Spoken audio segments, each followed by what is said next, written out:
والله لا كرهك في اليوم اللي جيتي قعدتي فيه في بيتي. حرام عليكي يا هدى، انا ما عملتش فيكي حاجه، وبعدين ده بيت اخويا مش بيتك. ما اسمعش منك الكلمه دي تاني. البيت ده بيتي انا وبس، وانا اقول يا حبيبتي مين اللي يعيش فيه ومين اللي يمشي. طب لما اخويا يجي بقى انا اللي هقول له. لا يا حبيبتي ما تتعبيش نفسك، ده انا اللي هقول.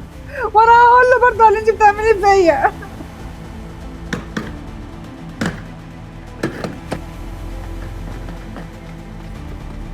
انت رايحه فين يا هدى؟ اوعى تسيبني كده. استني بس يا هدى، فهميني بس ايه اللي حصل. اختك عادي يا اخويا تفهمك، بتمشيني من البيت وبتقول لي ده بيتي وبيت اخويا. عهد اختي عملت كده؟ طب يا ستي انا هجيب لك حقك منها واللي انت عايزاه، بس عشان خاطري ما تمشيش وتسيبي بيتك يا هدى. يعني بجد يا حبيبي هتجيب لي حقي من اختك الحربوقه دي؟ ست هجيب لك حقك منها طالما زعلتك، هجيب لك حقك واللي انت عايزاه، بس اوعي تسيبي البيت يا هدى، ده بيتك. يلا يلا تعالي يا حبيبتي ربنا يهديكي. يلا يلا تعالي. بقول لك ايه يا عهد، مش معنى ان انت عايشه في البيت معايا ان كل شويه تعملي مشاكل مع مراتي وتقول لها ده بيت اخويا ومش بيت اخويا. البيت ده بيت هدى ولها فيه زي ما انا ليا فيه، فمش عايزك تتخانقي معاها وتعملي معاها مشاكل. يعني انت اخد فكره كده عن اختك؟ انا عمري كنت وحشه وانا اعمل كده معاها ليه؟ انا ما قلتلهاش كده اصلا. وهي هتتبلى عليكي ليه يا عهد؟ انا ما اعرفش هي بتكرهني ليه، انت ما بتعرفش حاجه اصلا يا عهد أنا عشان فيا خاطري، إيه؟ عشان خاطري تسمعي كلام هدى واللي تقول لك عليه تنفذيه، انت فاهمه؟ ماشي يا رامي ماشي. عارف ان انت يعني من بعد ما جوزك طلقك عشان ما بتخلفيش الموضوع ده مأثر عليك وعامل لك حاله نفسيه وحشه، بس مش معنى كده بقى انك تتخانقي معانا كل شويه وتعملي مشاكل في البيت. انا برضو ليا حياتي عايز احافظ عليها. ماشي يا رامي، دي انت شايفه يا اخويا، دي انت شايفه. يبقى خلاص يا عهد، انا مش عايز هدى تشتكي منك تاني، اللي تقول لك عليه هدى مراتي تنفذيه وتعمليه وانت ساكته. خلاص؟ حاضر ماشي. بقول لك ايه يا اختي، نضفي لي المطبخ ده، روقي لي الدنيا. حاضر حاضر يا هدى، بالراحه.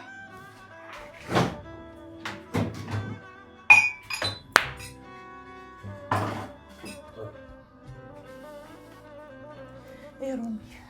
ايه يا بنتي في ايه؟ ساعه في المطبخ مع عهد، مالك؟ معلش بقول لك ايه، ايه؟ ما تصلي على النبي كده يا اخويا. عليه الصلاه والسلام. يعني اختك عهد مالها عهد؟ صعبانه عليا. ليه صعبان عليك؟ ما عايشه معانا وزي الفل اهو، في ايه؟ ما هي عايشه معانا وزي الفل ومحدش قال حاجه، ومية فل و10 كمان، بس يعني هي يا اخويا هتفضل قاعده كده؟ انت عارفه اللي فيها يا هدى، عهد اتطلقت عشان ما بتخلفش، يعني مين اللي هيتجوزها وهي ما بتخلفش؟ خلاص ما تاخد بالك من اختك يعني كده وتشوف لها واحد ابن حلال يعني. انا اللي اشوف؟ لا اقول لواحد تعالى خد اختي اللي ما بتخلفش اتجوزها؟ انت والله بتقول ايه يا هدى؟ مش كده، بس قصدي ان احنا نبص لها من الناحيه دي، عايزين نجوزوها من الاخر يا رامي، لازم نشوف لها واحد كده ونجوزها يعني، ما هي مسيرها البيت جوزها، مش هتفضل قاعده معانا كده. انا حاسس من كلامك وتلميحاتك كده يا هدى ان انت شايفه عريس لاختك، صح؟ قولي. الصراحه يعني مش قصدي حاجه يعني يا اخويا، تعرف ان اختك مش اي حد هيرضى بيها، معيوبه، بس في واحد وانت عارفه كويس، السيد. ابن خالتك سيد ده هوبا لالا يا ماما، ده رايحه منه خالص. عايزاني اجوز اختي انا لواحد دماغه في ذمه الله؟ ما تقولي كلام عدل يا هدى. وانت اخويا حوش دكاتره الجامعه اللي هترضى باختك اللي ما بتخلفش، خلينا نقوله كده يعني ارميها برضه؟ يا عم لا، ما انت عارف ان من الاخر مفيش واحد هياخد اختك كده غير لما يكون فعلا هوبا لون بالله، ولا انا غلطانه؟ ومن الاخر بقى كده يا اخويا، انا عايزاها تتجوز، ما هي مش هتفضل قاعده في قرابيزنا لاخر العمر، ولا انت عاجبك الموضوع ده ولا ايه بالظبط؟ قولي كده بقى يا هدى، قولي اللي انت عايزه تشوف عريس لاختي عشان تخلصي منها وتسيبي البيت وتمشي. بخلص منها؟ ايه يا عم، ايه حرام ان انا اقعد في بيتي براحتي لوحدي؟ يا سلام، يعني عهد اختي يعني هي اللي عامله لك مشكله في حياتك ومزهقاكي قوي في البيت؟ يا رامي هي اللي عامله لي مشكله، واقول لك على حاجه بقى، ومن الاخر يا انا يا في البيت، وفكر ورد عليا. تعالي يا هدى. عهودة حبيبتي، انت عارفه انا بحبك ازاي، ده انت روح قلبي يا عهد. انت في ايه اللي حصل النهارده؟ انت بتكلميني كده انت هدى؟ ايوه يا بنتي انا هدى، مالك؟ اللي يا بنتي في حته عريس، يا رب يكون من حدك ونصيبك، حته عريس مش قادره اقول لك يا لهوي، بس يا رب يا رب يكون من حدك ونصيبك. عريس ايه يا هدى؟ ما انت عارفه ان انا متطلقه ليه؟ مين العريس ده اصلا اللي هيرضى بيا؟ يا بنت ده سيد ابن خالتي، وانت عارفه السيد يعني غلبان شويه على قده كده، بس الف من تتمناه، وعارفه هو عنده ايه ووراه ايه، وعارفه هيعيشك ازاي، ولا هيشيلك هم ولا هيشغله موضوع الخلفه ده خالص، اسمعي مني. انا مضايقاكي في حاجه؟ يا بنتي مش بقول مضايقاني، بس مش هتفضلي يعني طول عمرك قاعده كده. تصبري عليا شويه لحد ما يجيلي نصيب يا هدى، عشان انا بصراحه مش مستعده للجواز دلوقتي، ومش مستحمله الاقي حد كمان يكسر نفسي زي جوزي لما طلقني عشان انا ما بخلفش. اسمعي بس من اختك واقبلي بالسيد وشوفي انت هتعيشي ازاي. مش بقول كده عشان حاجه، طب ما انا كده كده قاعده في بيتي ومرتاحه. انا بتكلم عشانك انت يا خايبه. هتفضلي قاعده عند اخوكي يعني؟ مش حاساها؟ بصي يا هدى، انا مش معترضه على الجواز، بس بصراحه السيد ابن خالتك ده مش هينفع معايا خالص، ده عبيط. يا حول الله يا ربي، هو ايه اللي بلاش يا بنت؟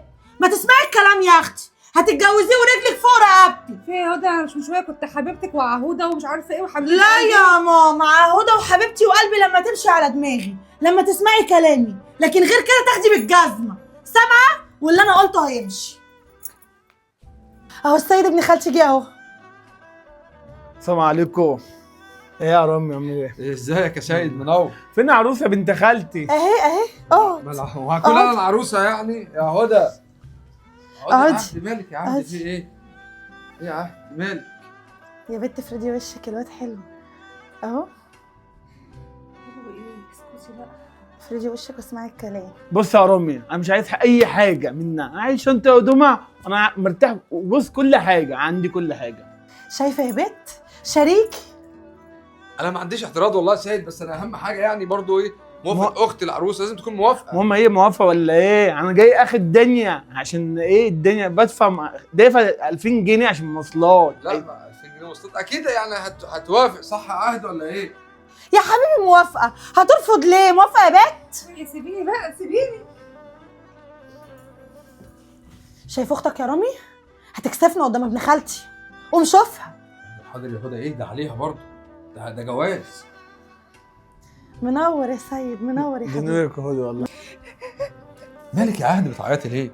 بعيط ايه بقى؟ دي اخرتها يا رامي يعني؟ هو ده عريس تجيبهولي ايه يا هدى لدرجه انك تستقلي بيا؟ ما هو كويس، خلي بالك سيد كويس وطيب وابن حلال برضه. يا سيدي كويس لنفسه، بس انا ايه عريس ايه ده اللي هي جايبهولي؟ انا هتجوز برضه واحد زي ده؟ ست خلاص يعني، انت لو مش عايزه العريس يا عهد انا مش هغصب عليك.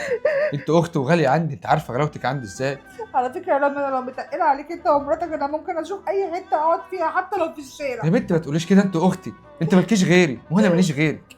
انا هطلع اطفش العريس ده واللي انت عايزاه هعمله لك، بس ما تزعليش. يا ريت يا رامي بقى، يا ريت، عشان انا خلاص بدلت خالص كده. حاضر حاضر يا عهد حاضر، بطلع عياط بس. انت خالته قولي لي، هي موافقه ولا هي مشيت ليه؟ هي زعلانه ليه؟ في ايه؟ لا يا حبيبي هتلاقيها موافقه يعني، رامي هيجيبها وجاي دلوقتي، تقلقش ما تقلقش.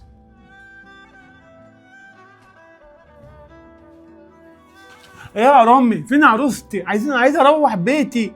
انت ما جبتهاش معاك ليه يا رامي؟ عهد مش موافقه على الجوازه دي يا هدى. يعني ايه مش موافقه؟